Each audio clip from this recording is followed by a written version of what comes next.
Moni nkhani zinatu ngati filimu.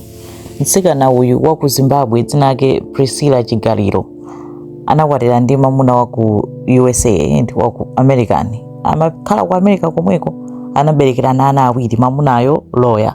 Nde ati mwamunayo amapanga za chinyengo kwambiri eti ma criminal activities zoti anayamba kufufuzidwa nda FBI. FBI aja nkumutumizira undercover ngati ma CID one kuti azikaphoza ngati kuti nawonso ndizigawenga kuti akufuna kumuthandiza kugwira nawo ntchito limodzi. Iye uja nkoma akhulupirira mpaka mmodzi anapanga naye ubale kwa basi, nkupezeka kuti anayamba kummasukira.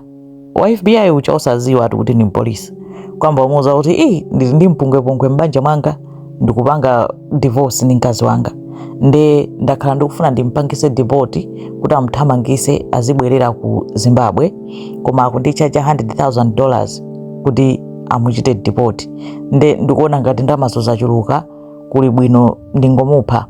Nde ngati ungandipezere munthu oti amuphe kapena ngati weyo ungamuphe ndikulipira. Wa FBI uja kumva ali okay, usavutike ndipeza anthu. Wa FBI uja kachita report kuti afuna tukupha mkazi wake uja kupanga divorce uja. Nde ulendo wina anamuza kuti ndapeza munthu oti akhoza kumupha, uli ndalama zingati komanso chenjeri chomufuna kumphera nchani.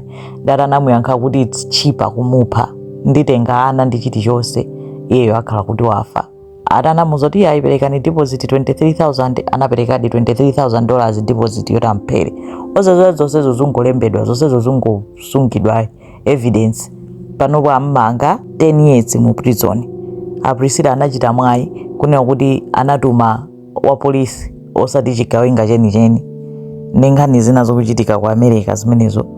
Priscilla Chigaliro nzikoma kwambiri.